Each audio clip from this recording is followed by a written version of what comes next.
You're listening to Creative Campfire, where creatives like you come to talk shop, share stories, and light the path for one another. Whether you're here to learn, grow, or feel a little less alone, welcome to the fire. I'm so excited to welcome back to the fire my co-host. Lauren is back in the campground. Yeah, there you go. I'm back with the fire.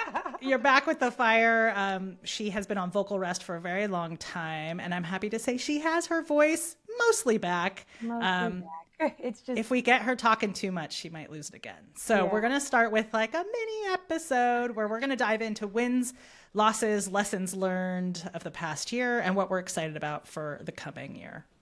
Yes, baby steps. I'm very grateful to be able to speak. I spent a lot of last year not being able to speak. Almost a year. I mean, it was February 2025. Kicked off months and months of not being able to talk. That's wild. Actually, my mom just recently asked me how you were doing, and she's like, hasn't it been a while? And I said, yeah, it's been. And then I was like, was it July? I'm like, no, it was before that. I was like, oh my God, it's been almost a year.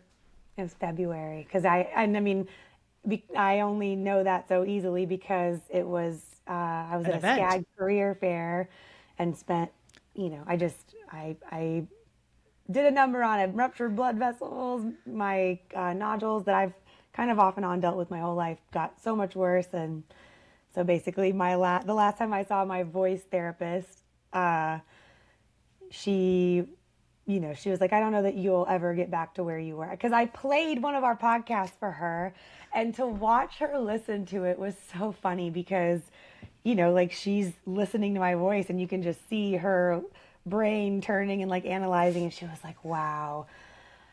Like she was like, that is so because she had not heard me be able to speak, honestly, very loud at all and hardly at all.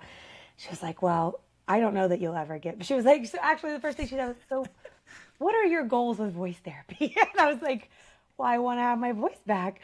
And she's like, well, I'm going to be honest. I don't know that you're ever going to get that back, but but she's like, I think we could get close, but you have to be very serious about voice rest and all that jazz. And, turns out she was right. I did not. To date, I haven't. There's like an option for vocal surgery and I just don't know that I want to do it. So. Well, you could speak now, which before it was very much a struggle. So grateful. Okay. So I'm back and I'm so grateful. And it's been so fun to listen through all the wonderful people you've been talking to on the podcast. And I'm excited to be back and chat with you. Well, you've been super supportive on the back end. So you might not have been forward facing on the pod, but for those that don't know, Lauren has been a huge cheerleader, collaborator, soundboard, suggestion maker, all kinds of things for Creative Camp on the backside. So I am forever grateful for you, my friend. Thank you. Okay, so I think we dive in. 2025. All right. Where are we going first? You let me know. 2025. I just would love to hear how are you feeling about 2025 looking back on it? Oh, well, there's a lot of different I think categories that we could rank or we could talk about, right? And whether that's relationships or health and fitness, finances, my home environment, how much of education. And then there's all the pieces that go into business, right? My fingers are in a lot of pies when it comes to business. Mm-hmm. And I think it depends which one I'm really touching. I think if I try to put them all in a big stew pot and pull them all together, was it a one? It was a really horrible, no good, very bad year, or a 10, the best thing ever, and there should be fireworks and champagne. I would say it was, I don't know. I would say it was probably a 4. It was definitely not the best. It was definitely not the best year ever. And it was definitely not personal or business? Business. Sorry. Personal was fine. Business, not so much. It was definitely a transition year. I think it started off with a lot of hope, a lot of possibility, and it started off pretty pretty steady, I would say. Like, I don't think there was like a huge phenomenal growth in the beginning. There was some exciting things happening in the first quarter of the year. And then it started to taper down, and then it had a big kind of jump off the cliff going down further in Q3. Whoa. Q3 was a really, really tough quarter. That bled over to Q4. Okay. And so there was an uptick at the end of Q4 of some really positive things that happened that left me on a more of like a positive high. But I will say that down tick in Q2 and the jumping off the cliff in Q3 was pretty brutal. Yeah. I'm sorry, I just can't stop laughing about the idea of like jumping off a cliff. It's just so... It's literally like jumping off the cliff and being like, oh, I didn't pack that second parachute. What happened here? Do you want to speak a little bit to that? Like what was it that was better, and like what were some good things in the beginning? So, maybe your wins and your misses. Well, some of the stuff like I think if I just kind of pull back and pick like specific things from like wins, like I was in 2 APA shows, so I had 2 prints. One was in the Chicago show and one was in the San Francisco show, and they were 2 different photos. They were not the same photo. One was a travel photo here from London, and the other one was a collaboration, like really wild kind of surreal breakfast photo of like eggs on toast hanging in the wind, if you will. It's very brightly colored with yellows and blues. And that was a fun collaboration with some people here in London. And so that was really fun to see those 2 very drastic different photos get selected for the 2 shows. At the end of the year, I did an amazing collaboration with Rachel over at Two Love Studio, and we did the Pitching Essential workshop. And her and I really going into it kind of looked at what was going on in the market, and we're in another mastermind of a bunch of other educators / photographers talking about what's going on. And her and I had pretty low expectations. We weren't 100% sure how it was going to go. And we were like, we think we have this really great class and idea that we want to do. And we know like what our strengths are going into it. And we hit our goal within like 24 hours of putting the offer out there, which was kind of insane. And we were like, okay, well, we hit like we do good, better, best goals. So we hit our good goal like right out the gate. Actually, we hit our best goal right out the gate. And we were like, okay, we need new, better, best goals. That's awesome. So we reset the goals, and then we hit the best goal again. And then we reset them a third time. And we came in like 2 under our third best goal. Okay. So it was most of the goals were based on financial goal based versus like people goal. And then we in November did a Black Friday sale, kind of a last minute idea of like, let's take these pitch templates that were so successful in the workshop and bundle them all up and give people an opportunity to buy them again because they weren't available to purchase. And again, we did a good, better, best goal, and we blew that out of the water. And that was very shocking and rewarding all at the same time. And we got some great feedback from people who purchased them. And so now coming into 2026, one of the things I'm excited about is to continue that collaboration with Rachel as well. We're going to do, we have a workshop coming up. It's going to be a free workshop for anybody that purchased the templates over the Black Friday sale.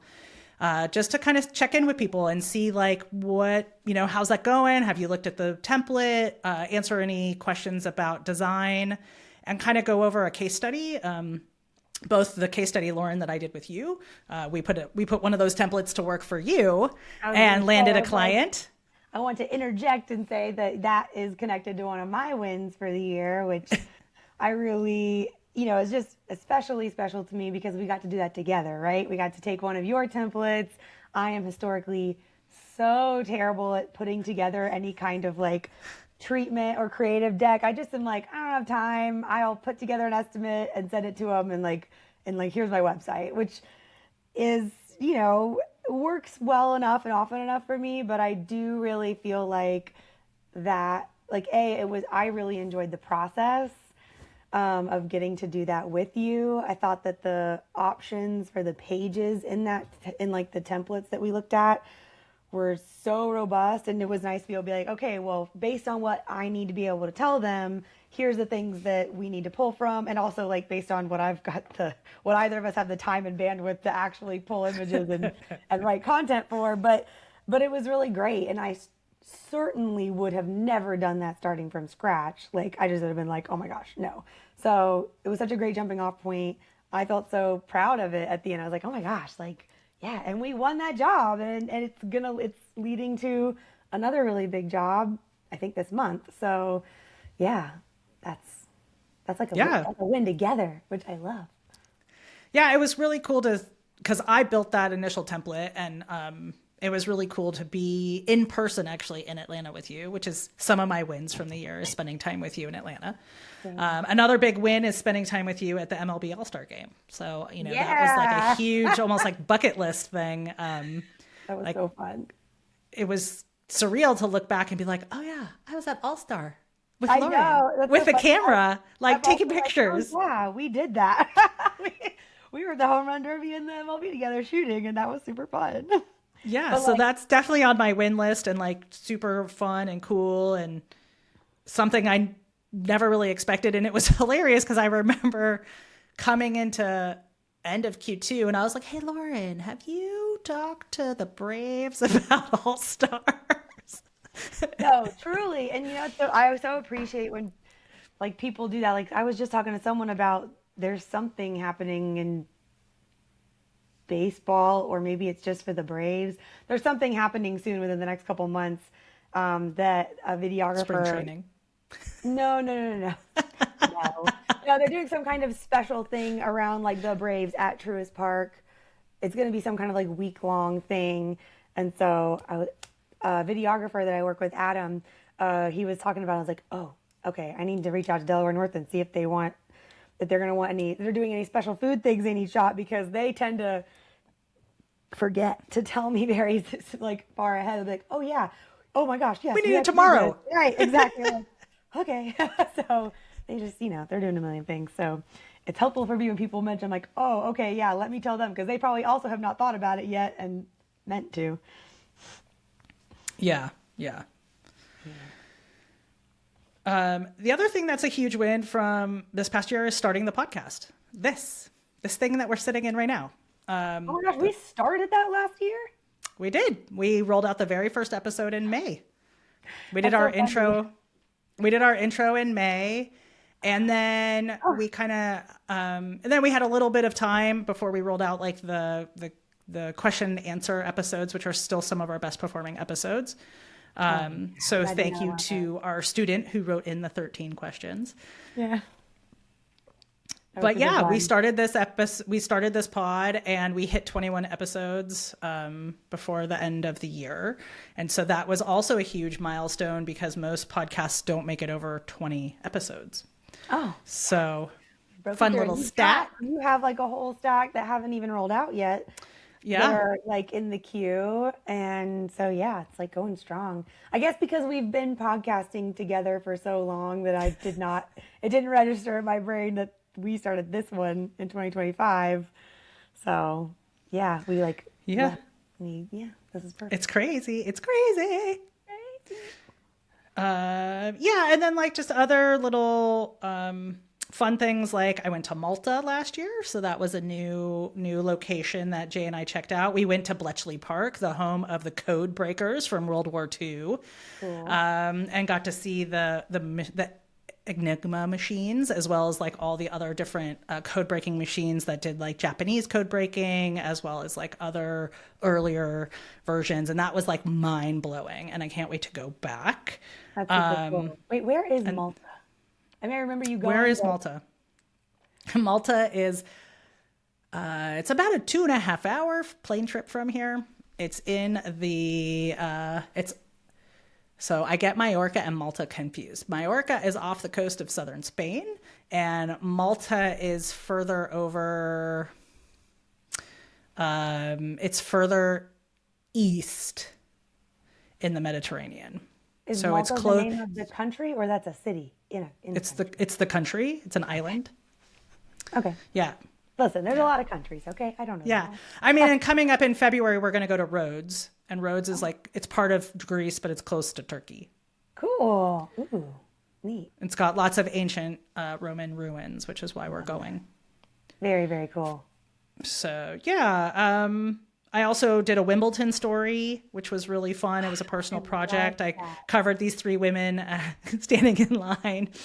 And it was a really fun story to cover. And although it didn't get published, it did get considered for the New York Times, which was very cool. Heck yeah. And then like on a more sour note, my cat passed away suddenly in July after coming home from being with Lauren.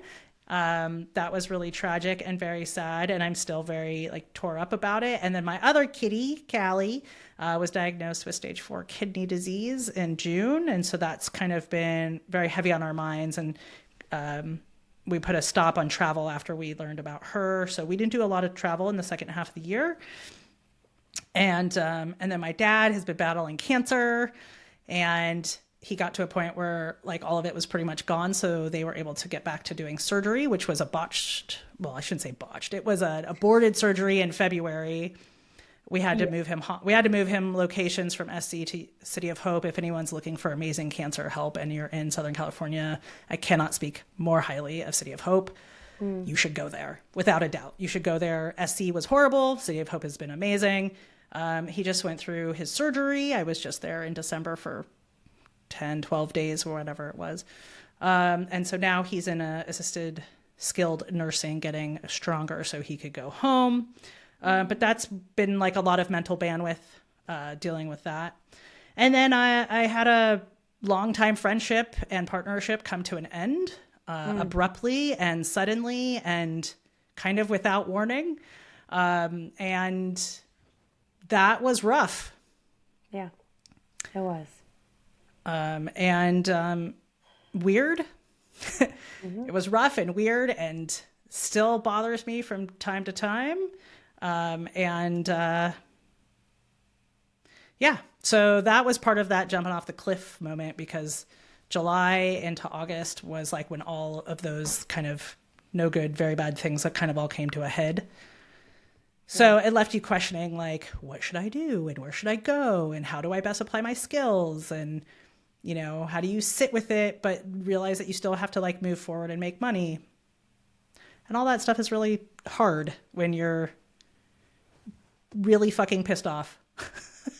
Yeah, no, absolutely. I mean, for me, I just feel like this is such a perfect example, right, of the thing that is so that can be so challenging about, like, it's such a privilege and so exciting to be like, you know, to have our own businesses and do all of this and get to do creative things like a podcast, but you know, life hard all the time. And so it is this, like, some days it's so much harder than others to like be in it at all, or to be in it with the full capacity and energy that you want to be able to be in it. But we try to find ways to like keep pushing the ball forward and not let all the difficult life things or even difficult business things, you know, just tank all our effort, because there are definitely things that happen and days where you're just like, why bother, you know, just go get a job somewhere. So yeah, I don't know, I guess I just want to acknowledge that you did have and still are continuing to walk through some like wildly challenging circumstances, and you're doing a great job. Oh, thanks. Well, you know, you are not immune to some of the wildfire out there as well. What has been some of your, let's turn back to highlights. What have been some of your highlights from 2025? Highlights from 2025. So thanks for reminding me about the MLB stuff. Well, so I've been shooting food and beverage for Truist Park and the Braves for probably like 8 years now.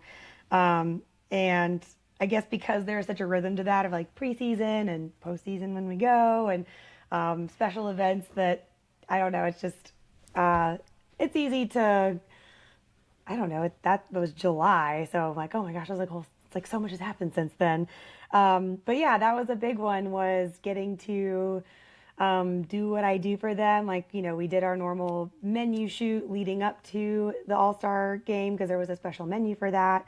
and then getting to shoot lifestyle in the park for the home run derby and the all-star game. And yes, so like having you and Gabriel, my 16-year-old, with me to do that. He was our just, extra set of hands and helper, and having you help me shoot and help me notice things because there's so much happening. I So mean, it much. is such a crazy thing to be like, okay, like it's an active game. The park is swamped, like it's all this chaos, but we still have to like make beautiful work happen.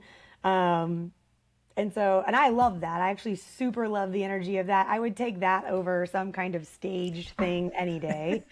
But it's helpful to have support with me, like anyone who has like a good set of eyes that can notice like, oh, hey, this was that thing we were looking for and I see it here or whatever. So having you be able to do that with me was super fun. And then you got to shoot as well. And it was just it was such a gift, such a fun time. Amidst a lot of chaos, and just, yeah, getting to spend time with you. I got to travel a lot last year, a lot of going to Puerto Rico, both to spend time with my son, who goes back and forth between me and his dad there, but also developing work opportunities there, which is so fun. And so, like, I had a shoot on I don't know, let's just say maybe a 30-foot catamaran. I don't know sizes of boats.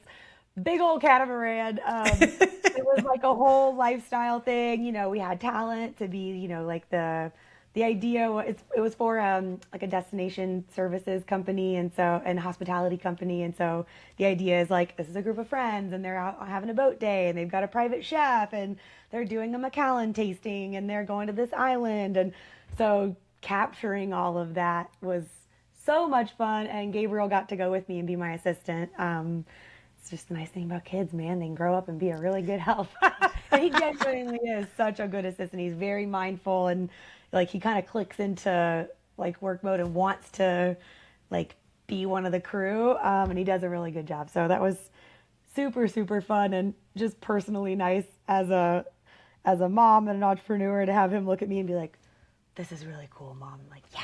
Like, because like you're just never really cool to your kids. It doesn't matter. You can be a photographer with purple hair and tattoos and piercings, and doesn't matter. I am deeply uncool to my son, except for when he can be on a boat in Puerto Rico with, just all kinds of fun happening. So that was a particular highlight for me, was just getting, it's always like getting to do what I love to do, but like with people I love is, there's nothing better than that. And it's such a gift. So, yeah, I got, so Creative Camp, obviously that like working on this together has been so much fun because we've been collaborating on things for years now, for other organizations, but now for us to have something that we are working on together and building is just so exciting. I so I took on, I don't know if this transition happened last year or right before the beginning of last year, but I took on the role of co-chair of the Atlanta chapter of APA with my fellow food photographer, Brittany Wages, who is amazing. And like, we're both actively working photographers and moms, and we're like, let's just like tag team this whole, like, we were both interested in taking over the role of chair, and we're like, let's just do it together. And that was such a good thing because we both, had moments where, like I was having a hard moment being able to like be fully engaged, and so she could take the reins and vice versa. So it was just really fun, and we did a lot of cool things with APA here in Atlanta, of just great events, and that's just so satisfying to, like both with Creative Camp and with APA, it's just so fun and like personally fulfilling to be able to like pour back into the creative community and just facilitate and cultivate community and connection. And because I just genuinely feel like between just life stuff and also the genuine struggle of what it is to build and run a business and grow, it can be so isolating, it can be exhausting, like it can be so hard. And I think that it helps to maintain hope and positivity and growth to be connected with creative community and to just be connected with other people and feel like, and to have space where you can talk about what's difficult and get support and help. And you can celebrate the wins and have other people celebrate you too, and not have this like weird competitive whatever, you know, because it's so difficult. I was just talking with Hope last night, who's our friend, and a photographer. She recently took on a super cool producer or like junior producer role with a rapidly growing like home goods company called Wheezy. And so she's like a junior producer, but she's about to become a like full on producer. And we were talking last night. She's like, I realized like I never really took a moment to like sort of celebrate that. You know, she just kind of rolled into it, and she also took on the role of being the director for our APA chapter. So she's doing all these big things and never really stopped to be like, pat on the back. Like, yeah, I was like, yeah, girl, like let's do something tomorrow night and celebrate. You know, like it's so important. So I think we need to do that for ourselves, but it's nice to have people around us who can help us remember, like, hey, you're doing a great job. You know what I mean? And you have a lot of those moments that I can think about is, one is like, you know, this continued relationship with a lot of your clients. Like you mentioned Truist Park being around for like 8 years already, but like Floor and Decor is another one that you've been working with for a long time. And you just got to do a really special project with them and go to all their tile factories, which was crazy for those that don't know. It's crazy to be in a working tile factory with lots of dust around and try to keep your camera gear clean enough to actually take photos. Yeah. And then, you know, you have the Chai Box is another one that you have been working with for many, many years. And to see them like finally get into Costco and see your work in Costco was a huge thing that just happened like this past month. See, I didn't even have that on my list. Like, oh yeah.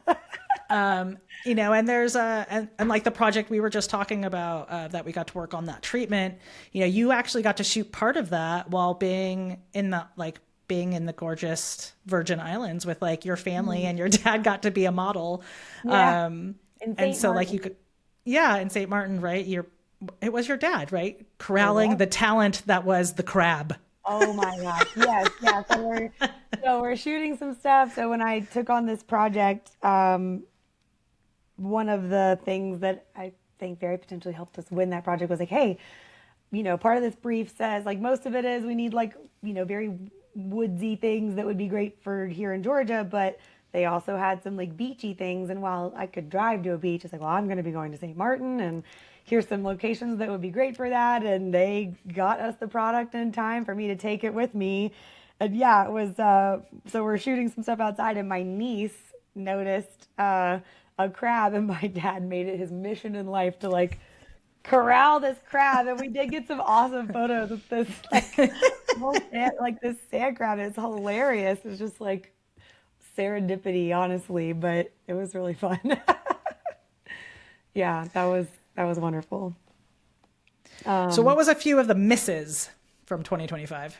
Oh man, well, a hybrid win and miss, I guess I'll say, is getting divorced. And I'm gonna a miss was, I guess the miss in that is like, I mean, obviously it's, you know, divorce is a sad thing. However, it took a lot of work for me to be willing to be honest with myself about like a lot of negative things that were happening and that were not changing and weren't going to change, and how much that was causing a lot of not only like mental and emotional suffering, but like physical suffering.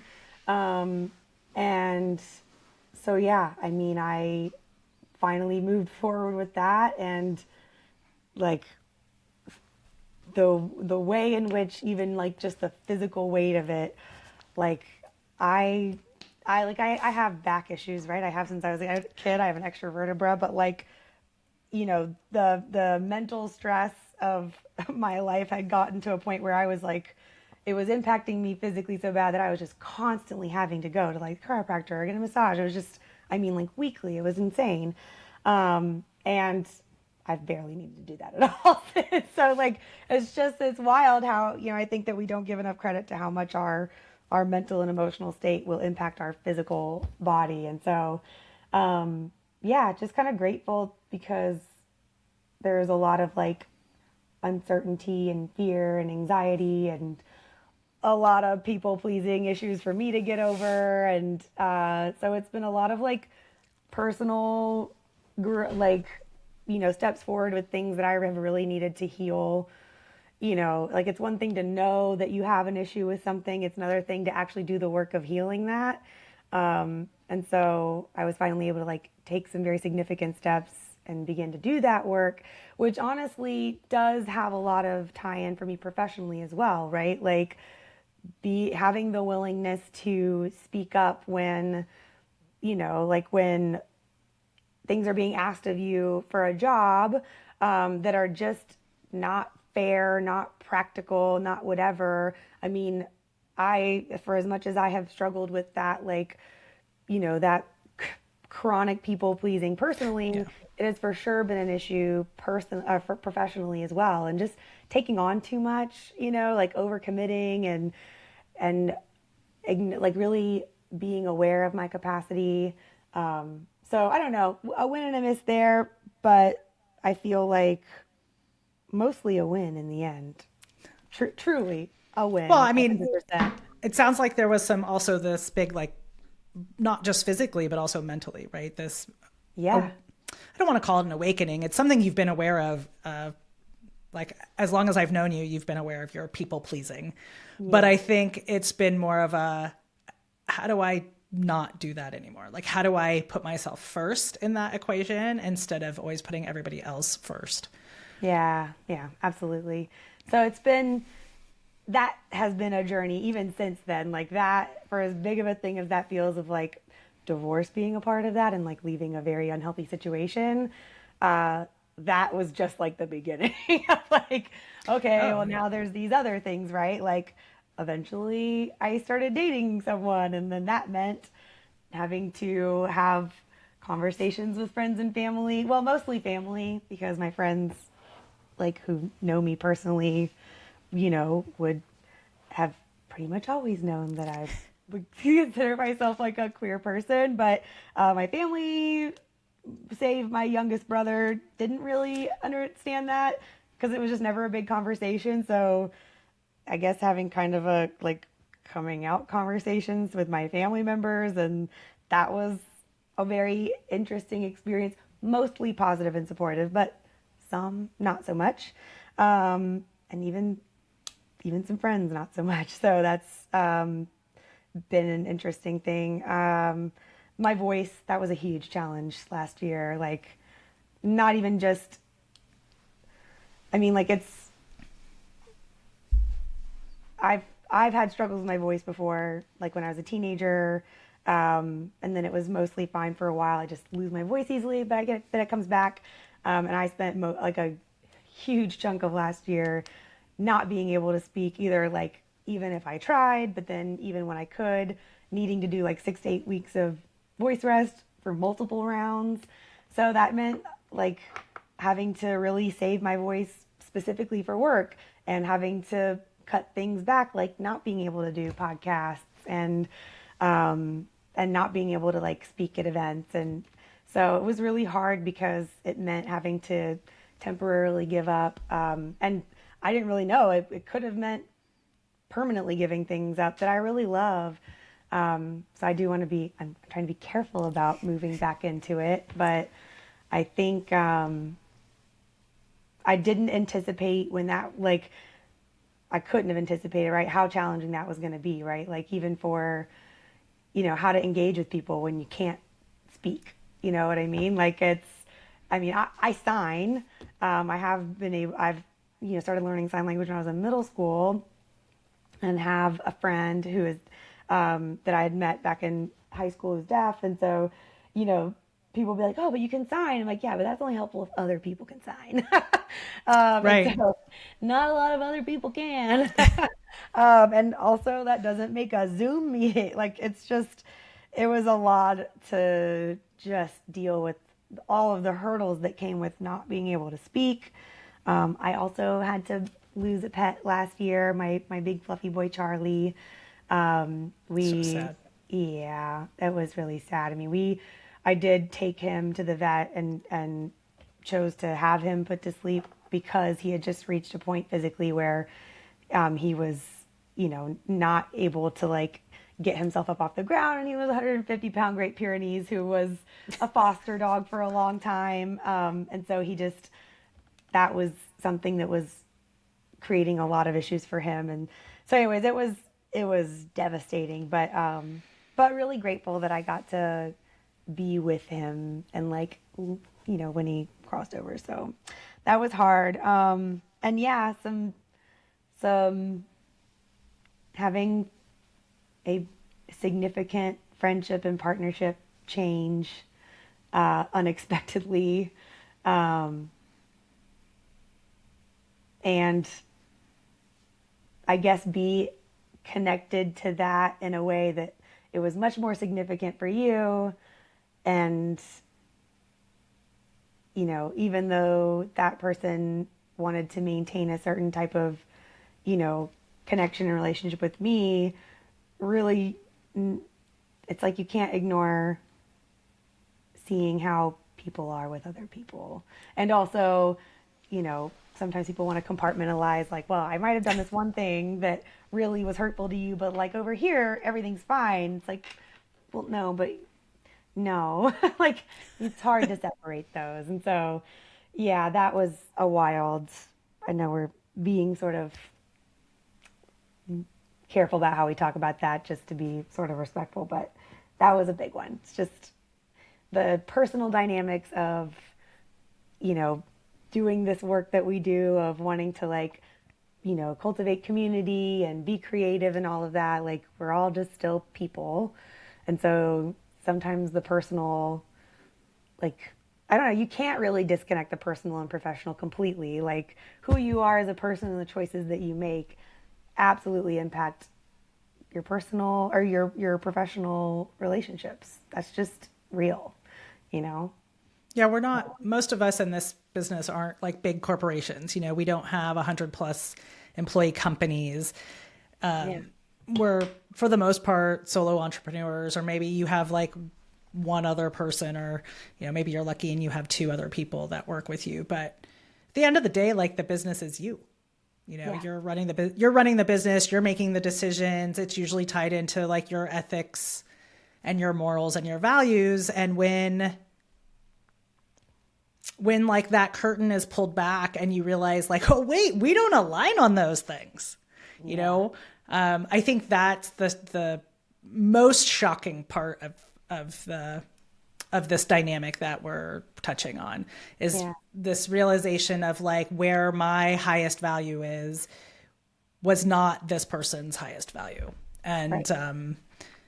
And that's something that was like a big learning for like the last, whatever, 4 or 5 months of the year, of like, okay, I'm going to lead with that value and everything I do. Like that is what I keep coming back to, is this in alignment with my integrity? Yeah. And if it doesn't align or feels out of alignment, how do I bring it back into alignment? And then if that has a ripple effect to other people, how am I crystal clear about what it is that I'm doing, so that there's no question about my integrity? Now, whether they like what I'm saying or not is a different part of that, right? Like Yeah. it's not always positive, but at least I know at the end of the day, like I upheld my truest like it, I brought my truest self and I brought my most honest self to the table. And I didn't try to hide anything. And I wanted to make sure that everybody that was around and touched by that was aware. And that holds true to this day. Like, Yeah. we had an issue with one of the sales of like the pitch templates, like Mm-hmm. the coupon stopped working at a certain time, and I couldn't figure out why. And Rachel wrote me and said, hey, like these 3 people or 4 people wrote me, like, can we extend them like the difference in refund. And I was like, yes, of course. We said it was going to be to this time. And for whatever reason, that didn't work. Like, let's refund them the money. That again, like we could have said like, nope, you missed the deadline. Even though we don't know where we set the deadline, but maybe the deadline was midnight London time and I thought it was midnight Pacific time. Well, that's like an 8-hour difference. And so if you're caught in that 8-hour, right, if you're caught in that 8 hours, like we should uphold the fact that, we said one thing, but it cut off at another time. So let's uphold that. Yeah. No, yeah, I think that's the interesting thing, right, about these really difficult things that we end up going through is if we're willing to look, there are things that we can learn, whether it's just like lesson learned and like things that either we want to do differently or better last time, or help to really clarify what something like integrity actually really means when you realize that, oh, not everybody sees that the same way, so like I just think about that in your circumstance of, having a disagreement with someone about that and that being such a challenging situation for you. But that it was very clarifying and really shined a light on like, here's, like the thing that we're questioning right now is, integrity. And like, what does that actually mean? Like, so yeah, I thought that it was just interesting to watch you walk through that. Cause again, it was a much more challenging situation for you directly. And I feel like you handled it with a lot of grace. So, and continue to. Well, thanks. Yeah. I mean, to your point around community, right? One of the big wins for you is continuing to build the APA community, continuing to be here in community, and you show up in a lot of different communities also outside of photography. But I think having kind of like these friendship as well as like business relationships to be able to be like, hey, I'm dealing with this. I don't want to be emotionally charged when I walk into this conversation, or here's the thing I've drafted. I don't want it to be emotionally charged. Yeah. How does this sit? Like, if I send this to you, you're going to be like, yeah, you shouldn't send that.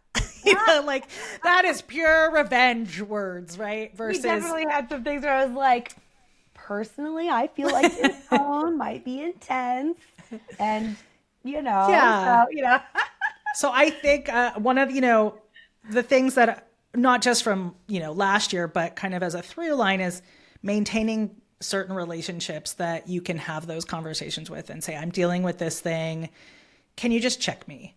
Right. And, and having those has been huge. I mean, there was 2 to 3 people very close to that situation that I could reach out to. You were definitely like number 1 on the list.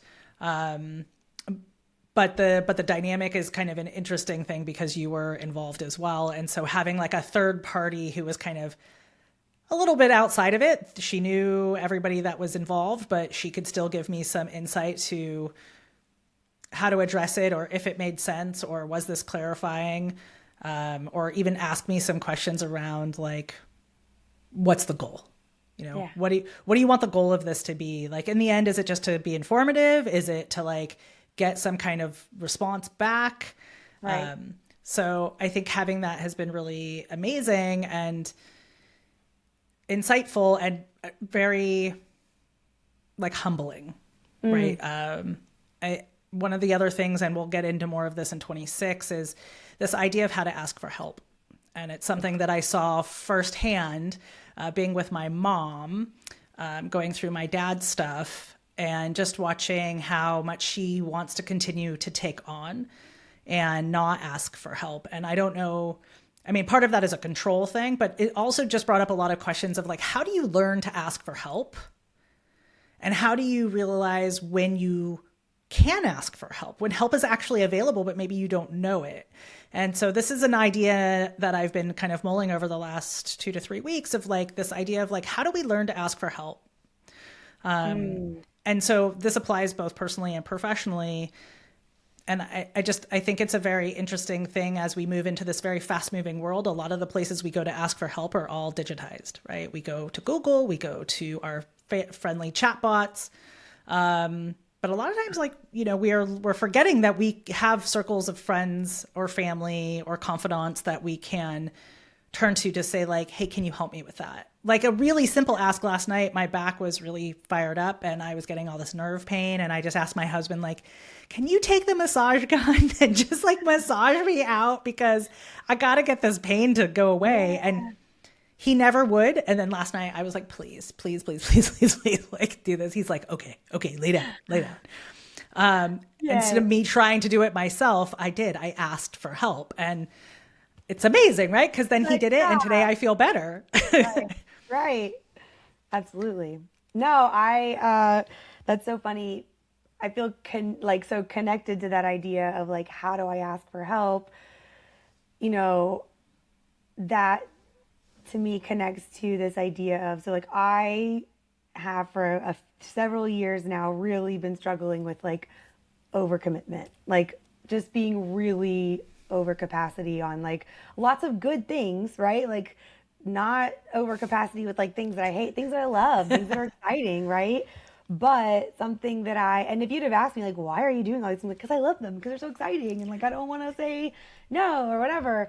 Like I can do it, and just like it's been this lesson that I've been learning and finally really clearly started to see in a whole new light of how much there was a lot of that was because if I'm staying really busy with all these good things professionally and community, then it's a little easier to ignore the difficult things personally. You know what I mean? Or to like, not that it wasn't stopping me from like showing up for the personal things, but that it sort of like was numbing the pain of a lot of personal things. So, yeah. And that's not to say that that's always true for people who are doing a lot of things, but I just think it's worth really taking a moment. If you're in this moment of like needing help because you're persistently and consistently overwhelmed, just my lesson to share from that is like, maybe take a moment to see like, is there something that I am trying to not deal with in dealing with all of this? Is that helping distract me from something else? And like, maybe you just got to deal with that something else. You know what I mean? Because in finally dealing with a lot of those things, it has allowed me to feel so much less like of a sense or a desire to like control and manage outcomes for other things in my life. It has really given me this, like, I've been saying for a while, like, I want simplicity, I want to feel less overwhelmed, but like I actually feel it now of like, oof, like I do not want to, I don't even want to come close to overcommitted. I am so in this mode right now walking into this year. I'm like, yeah, no, like I don't want to be that hectic, like I want my business to stay healthy. I want to stay involved in community, but I really want to make some decisions on like, okay, what does that really look like? Because I want spaciousness, like in a way that, and I'm like ready for it in a way that I wasn't before. Well, I think this is a good piece to kind of keep going down for our final little segment here, which is, what are you excited for in 2026? Right? What are you excited for, Shelly? I've been talking too long. I need to take a break. What am I excited for? Let's see. Where's my notes that tells me what I'm excited for? I'm gonna take a bite of my yogurt while you tell me. I am excited for more creative learning. So I started picking up sketching in 2025, and I bought myself this book about like how to draw flora and fauna, and so drawing more flowers, and like right now I'm learning to draw birds, and so doing more of that in maybe I'll get to the point where I could actually do some cool artwork like Lauren's new tattoo. Draw me a tattoo, Shelly. I'll get it. I'll put it somewhere. So I want to do more. I want to lean more into that. I bought actually a new sketchbook, which is all cats, and it's all about drawing different breeds of cats, as well as like their different playful emotions from jumping to cleaning and things like that. And it's by the same It's by Felicity. If you look her up on Instagram, it's Felicity and Ink is the teacher, and she's amazing. She teaches you all how to. I love how she breaks down each of the elements of drawing. So I want to do that. I'm very much looking forward to taking a pottery class that's been on my list for way too long over at Stoneware, which is by this woman, Izzy, and it's right in Parsons Green for those that are interested in London to take a class. There's one there, and there's a great ceramist school in Hammersmith as well. So I'm hoping to take their 5-week class, but I can't find 5 weeks that I'm actually here where I won't miss a class. So I might just do like their weekend intensive where that would be a less of a lift. So I'm looking forward to that. And then there's a mixed media class that I've been eyeing at what's called City Light. And it's like it's a continued education basically here in London. And they have this like 3-week mixed media class that I'm very excited about. So hopefully I will find a time where I'm in town and I can take that class. So those are some fun like art things for me. Oh, and I'm going to take a drone lesson from our friend Ben Moore. Ben doesn't know this yet, but I'm going to sign up for his drone day. He does one-to-one like photo consultations and photo teaching. And so I'm going to sign up to go on a drone day with him, because if you haven't looked already and you haven't heard his podcast, you can listen to it here, but he takes amazing drone stuff. And I told him we should go have a fly day. So I'm going to take my drone out. Is he in London or in the Bay Area? He's in London. Okay, gotcha. He's here. But he travels everywhere. Okay. It is a fair question. Don't get confused. You'll see pictures from LA and San Francisco and Berlin. And I think he was just in Stockholm, but he is based here in London. Okay, cool. Other things I'm excited about is to continuing the podcast. We have some great episodes coming out, and I've got a list of about 4 or 5 other people to reach out to, do some interviews, but I'm doing an intensive podcasting workshop. It's a 3-day workshop here at the end of January to learn more about how to take the podcast to the next level and how to monetize the podcast. I already have ideas. Like I know about like one-to-one offers. You can come do coaching with Lauren and I. I'm doing like you could do a pick your brain session or Shelly in your back pocket if you want more quarterly like strategy. Of course, we could sell merch like our cool sweatshirts and t-shirts and all that fun stuff. But like, how do you get sponsors, or how do you grow to the next level? Or if we want to make this like a bigger media platform, what ideas might that be? So that's what I'm looking for by taking that workshop. And then very much looking forward to more travel now that we kind of know that Callie is my cat with the kidney disease is in a more stable place. My husband and I are now like, okay, let's like book some overnight somewhere. So we're going to book a little quick trip for his birthday coming up in a couple weeks. And then we've got this 4 or 5 day trip coming up to Rhodes in February. And then I go very excited to be invited by Adobe to go to their community day in San Francisco for some chats on Lightroom. That's the beginning of February. So I'll be back in the Bay Area for those conversations. And thank you, Pay, for inviting me. I'm very excited to go. I'm also excited for more collaboration. Yeah, more collaboration in 2026. Collaborating again with Rachel, as I mentioned in Q1. We have some ideas for some collaboration and maybe early Q3 with Ryan Dirth and Sari Bloom out in Colorado to do an in-person creative camp. And this was like an idea I talked with Ryan about on the podcast, and he's like, yes, come out. Let's do Colorado. Let's do end of summer, beginning fall, maybe sometime in September. So got to start those conversations now to see if we can really make it work and if people are really interested in doing it. What else?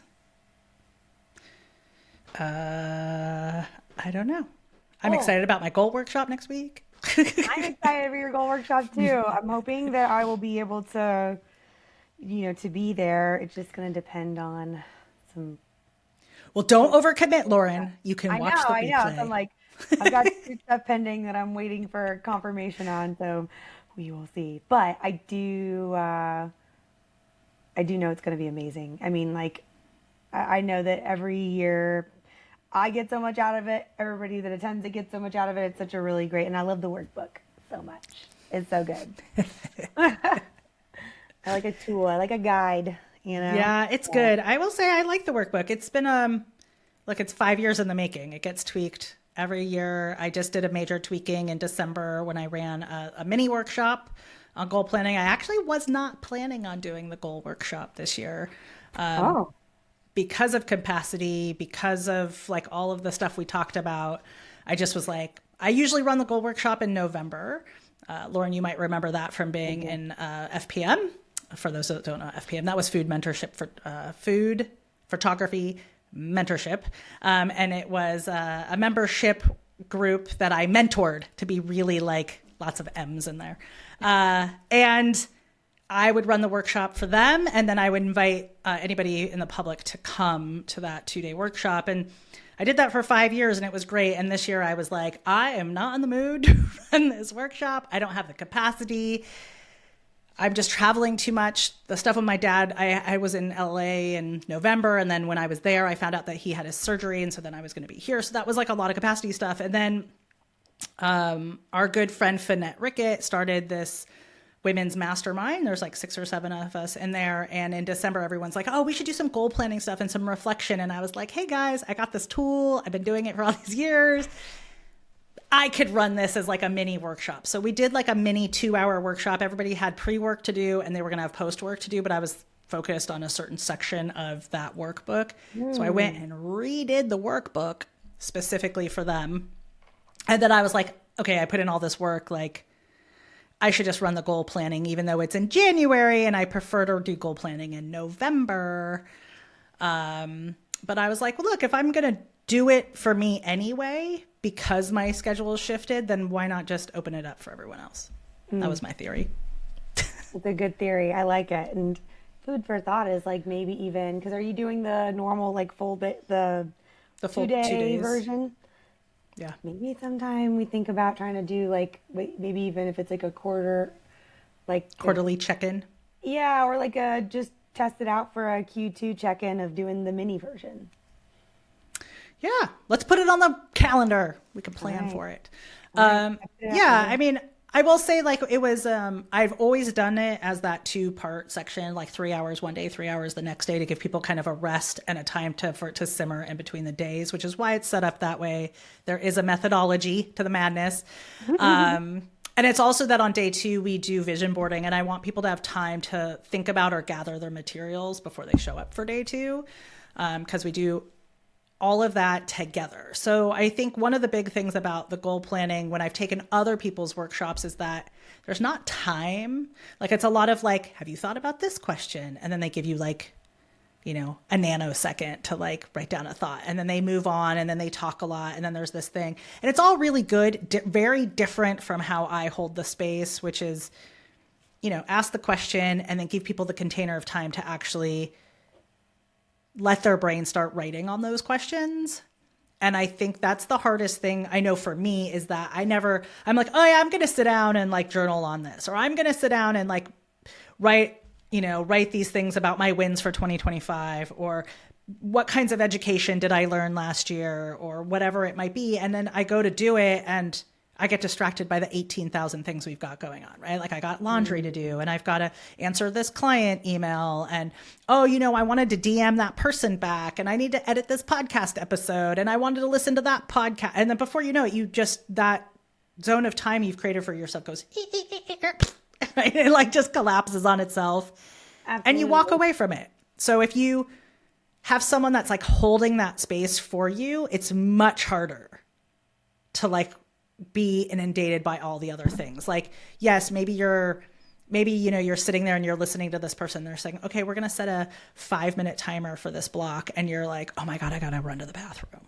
Right. But it's like in your mind, you're still thinking about that because you want to come back to that container and that thing that you blocked on your calendar. And now someone else is kind of holding it for you, so you don't have to hold it. Oh yeah. Anyway. No, that is something that I find super helpful with, like even with whether it's unpacking, like my son and I moved into our like apartment that we love so freaking much. It's beautiful. Toward the end of last year, and unpacking is just like so overwhelming. And I am one of those people that like the visual overwhelm will just totally shut me down. And so having someone physically don't even have to be helping, but just to like when I start to, get overwhelmed or get distracted or be like, I know I need to unpack this box right now, but you know what else sounds great? I'm gonna make some coffee, or I'm gonna go whatever. I'm gonna like go on some other tangent that I need to not do. Just have someone be like, hey, let's get back on this, or like, is that what you really want to be doing right now? No. Okay. So like that's so helpful even for things like that. But for sure, it's like, what are the things that you are feeling a lot of friction toward? And if you can't fully delegate or outsource them and you need to be involved with it some way, then yeah, like trying out having an accountability partner or a coach or something to help keep you accountable. I know that that's been so helpful for you to talk with someone who, is helping you from a coaching perspective to just be able to take a step back from all the million ideas 100%. you have swirling around and all the things you want to get done. So much. I mean, no, but your list stays so long. I mean, because it's that like multi-passionate thing, right? Of I want to do it all, but I can't actually do it all at one time. So where do I prioritize? And just getting some outside feedback is always so helpful. Yeah, I would say that should make my win list. I should write that one down. Yeah, I hired, essentially, she's like a COO. Her name is Sam, and she was great. She came in for that last quarter. I said, I need some clarity. I need some help. I need someone to look through all of this murkiness and like put it into buckets and a little more clarity for me and help me figure out what is the priority and then park all that other stuff, right? And so, yeah, I have a big parking lot of cars that are waiting to all be driven. That's a hilarious way to think about it, actually. I love that. The visual of it. The visual of it is hilarious, right? Yeah, She's like, oh, Shelly, another idea. Let's put it in the parking lot. Like, we're not going to forget about it. We're going to put a date. The thing that I love about the parking lot is that everything goes in on a certain date, and then it has automatically assigned as a future date to go back and relook at it. And so like there's a new idea. I'm not ready to announce it publicly what it is. I did tell Lauren in the pre-tape. But I'm going to reach out to a select group of people to kind of have some pre-conversations around it. But I have this new idea that I really love, and it really leans into this idea around legacy and helping the creative community, and something that I have talked about in various ways over the last, few years. And I think it really could be amazing. And I do think that the idea of collaboration and community and all of the things that both of us really love, I do think like around collaboration and community, there can be a lot of benefit that I'm excited about. And I told Lauren, and she's excited about. I'm very excited. And, even circling back on something you were saying earlier, of like, how can I ask for help, and the importance of not just like trapping yourself in a little isolated space when you're thinking through things. Like, even when you were telling me the idea, we talked about like, oh, okay, well, my girlfriend Amy has some knowledge around this thing that you want to do that like we can ask her about. And like, who do you know that you can lean into either for just honest feedback or insight, of just being willing to talk to people and be willing to get potentially, constructive criticism or negative feedback, and just being open to all of that and open to being vulnerable about the idea and everything you want to do with it. Like, I think that's how really great things happen. Yeah. I mean, there's so much, like I asked my husband last night, do you know about how to open this type of account? He's like, no, but you should ask. Like my friend Jenny that was on the podcast who started her own VC, like she has all of this built knowledge now from like doing her thing and finding funding and having to have different stuff that she's never had before. He's like, you should talk to Jenny about this idea. And I do know that my COO would be like, Shelly, this goes in the parking lot till a later date. Because or I have to park. I only get 3 priorities. And so I'd have to park one in order to work on this.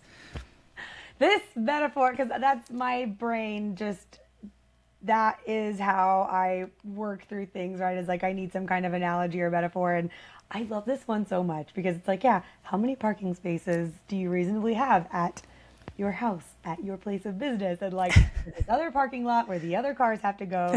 You only have room for so many. 3 is a good number. I love that. And now I'm like, okay, so like, what do these cars look like? You had to choose a make and model. What is it? That's a whole other tangent. But Well, I should tell you, I mean, helpful.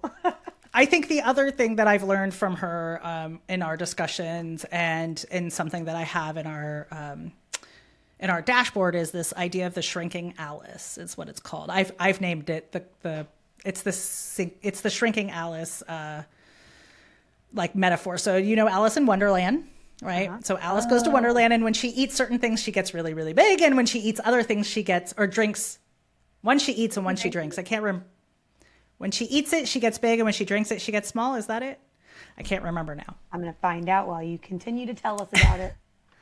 So it's this idea of like, I get very excited about a lot of ideas, as Lauren does too. And I don't know if this resonates with you, listener, but you might get really excited about a certain idea. Maybe it's a photo idea. Maybe it's a magazine idea, whatever it might be that you want to bring into the world, whatever product or service that might be. You get very jazzed about it. You start making plans. Your mind is going 100 miles an hour. You're like, oh my God, I'm going to do this. I'm going to put it out there. I'm going to build the website. I'm going to And then all of a sudden you're out in the world and you see someone doing the thing you've been thinking about. Oh. And maybe it's just an ad, or maybe you hear it from a friend, or maybe you see it on social and you're like, oh. And instead of your mind going to, oh, look, there's a marketplace for this, I'm going to keep going, you go the other way where, man, they're already guilty of that. They're already doing that thing. Maybe they don't need the thing I'm doing, right? So this has happened to me a few times in the last couple years where I get this idea, I want to do the thing, I get very excited, and then I'm exposed to one person doing it, and maybe slightly different, and I'm like, oh, that's cool, but my thing has a slightly different angle. And then I see someone else doing it, and I'm like, okay, but my thing is valid too. What's hilarious about that being like a thing that we struggle with is that like we're photographers, and there's literally endless amounts of photographers, but for some reason any other idea other than being a photographer is like, oh, somebody else is doing it, why? That's so funny. I just think it's ironic. Yeah. And so I find that I shrink down, right? That my ideas and the excitement and all the bubbling that's going on up here all of a sudden just starts to simmer down. It gets really quiet, and I get really, really small, and I don't want to talk about it anymore. And it's the shrinking Alice syndrome. And so Alice, it was when she drank the thing, she shrank. When she ate the thing, she grew. She drank the potion and shrank. She ate the cake. It was like cake or cookies or something. Right, cake. And she got big. Yep. So, yeah, so we've, so with Sam's help, I have a whole protocol now for how to deal with the shrinking Alice protocol. So I have a shrinking Alice protocol in my Notion dash. And now that I know that she drank something, we should change the emoticon to a drink instead of a cookie. But there's a 4-step reset. Like I have to name it, and then I have to reality check it, and then I have to redirect it and basically take action. And then I have to anchor it. So I have to say, like, I have this sentence I have to say out loud, which is, I am building Creative Camp for people who need my voice and network. There is room for all of us. Mm-hmm. And then when I'm really stuck, I have a whole other like thing to do, which is like stop research, stop monitoring, like stop looking at the people who are doing the thing that I think is similar to me, like pop into her DMs so I can get support to like snap me out of it. And then look at my evidence list. So look at like your win list. So if you don't have an evidence list of like testimonials or like really sweet thank you notes from friends, start collecting that evidence now to realize like your voice matters, what you're doing is beneficial. So I have a little running evidence list of things. I love that. And there to read, to be like, stop shrinking, start growing again. Right. Yeah. Nice. That's good. I love that. All these things.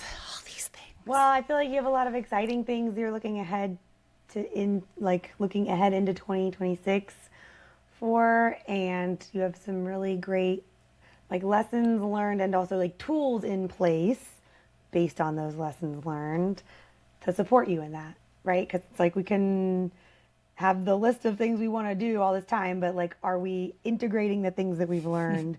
Do we have a way to take action or utilize the tools? Do we have tools to put into place, right? Whether it's, some questions that we run through to help check us, or, it could even be, practices that we have in place, like whether it's, like, are you, like for me personally, I end up being in my best for whether it's work or personal if I'm, at least a couple times a week, like getting a good walk in, and am I like meditating? And so when when I let those, personal things fall off because I get busy or whatever, or like too many days in a row of like, what sounds better than going for a walk? Sleeping in a room. I have no excuses now because I have a really great gym downstairs. I'm like, okay, fine, I'll go walk. But yeah, it's like, do you have those things in place? Because otherwise, it's just kind of a wish list, and it gets hard to take action. Yeah. And I mean, I do think there is something very real to this end of the snake year that we're in. It's been if you, whether you believe it in or not, it has been a big year of shedding for people. And, and it's interesting, Grace Chone, for anyone that follows Grace, she is an amazing commercial dog photographer. Highly recommend checking out her work. But she just had a post that she put up, I think yesterday or 2 days ago, and it talks about the wood snake. So we are in the year of the wood snake, and what that means about like shedding off the year and letting go of things. And that could be big things like a marriage. It could also just be, it also could be, shedding in a smaller way, like maybe you're shedding some of the higher expectations you've held for yourself and you're giving yourself grace. It could be that, you're going to give up cooking 7 days a week and go to 3 days a week. It's various styles of things that you're letting go of. But what we're heading into is the year of the fire horse. And the fire horse is going to be fast moving, exciting energy. And that happens in February. And I want to just remind everyone that we are still in January. We're still in the dead of winter, which is a slower time of year. And it is a time of rest. So I kind of giggled a little bit when you said I should be downstairs walking, but I'm going to sleep instead. Sleep is just as important. I know. Rest is just as important for the overcommitter. No, I agree. I do know that and agree with that. Sleeping in more, staying in cozy bed. Yes, I understand choosing that over exercise. I get it. But there is a time and a place for it. So even though this is the beginning of a new year, it is important to realize that this is still a slow time of year. Winter is the time of like receding, so we can spring forward literally like in the season. Like that is when you grow. That is when you go out and do and bloom. So it's okay to kind of slow down before we rush forward with the fire horse in February. I love that. Yeah, I did when I read that, because I did see I've seen a lot of posts about that. I'm just like, oh my gosh, that's so funny, because I hadn't really seen a whole lot or read but much about that earlier in the year. But man, it really was a year of shedding. Oh my gosh, absolutely. And it was funny because you were saying how were you saying that things kind of jumped off a cliff for Q3? Yeah. Yeah. So it's like for mine, I feel like Q4 was when everything started to finally like settle back down and click into place. Like, overall, from a business standpoint, my business did really well last year, which I'm so grateful for. It was just personal chaos, absolutely. But Q4, I think even like things stayed steady for business and calmed down, but it was like there had been all of this just intense shedding process happening all year. And so toward the end of the year was like kind of calming down. I felt like the dust was settling a little bit. So it's nice to walk into this year gently. You know what I mean? Like I so appreciate that I'm seeing people talk about that, about like January, like it's winter, the ground is so cold, at least this part of the earth, it's winter. And so, yeah, just like having, like, it's okay to have spaciousness and like be gentle and like, we don't have to like at the stroke of midnight, have everything in place to hit the ground running. Like, it's okay, we can walk first. Yeah. So I love that. Um, I wanted to just quickly share my 2026 looking ahead. Um, Yes. so, I've seen people talk about like, I think it's usually advice I see for people who like aren't really sure of where to set their focus or their goals. Or maybe it's just kind of in that process, but asking, okay, well, what looking back on, whether it was last month or this last year. So looking back at the last year, what were the things that really brought you joy that you want more of? So, and you could say the same for like what was terrible and what do you want less of, but looking into the joy and like what I want more of in this year. So, a lot of these things were, I mean, at the top of my list, my friendships, right? Like whether it's, us getting to do fun work things together or just the way that my friends were so incredibly supportive and there for me, when I was going through that process of getting divorced and like literally I was like a nomad, like living at different people's houses at different times, while I, waited for my new lease and just kind of figured all that out.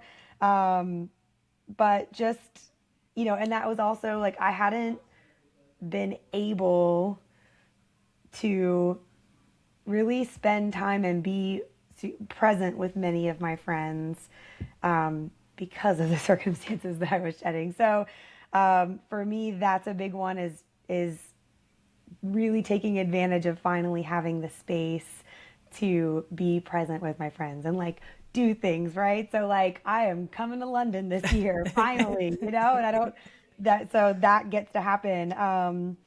Uh, Travel for sure. Like I've already got on the calendar. Well, so I'm probably going to Puerto Rico this month because Gabriel's coming here for a bit, but then I'm going to go back with him because I have some stuff I've got to shoot there. So right off the bat, going back to Puerto Rico, which I'm so excited about. But Nice. then Amy and I are going to be going to Boston to see some of her Ooh. friends, who I haven't met yet. And then I'm also, potentially us together, but my grandmother's turning 90, and so we're going to Oh, celebrate her wow. birthday in New Hampshire. So I'm going to pop up to New Hampshire from Boston. Um, the podcast, absolutely. Like podcast and coaching and community, that all feels very connected. Of just continuing to lean into those things, but you know, being mindful of capacity.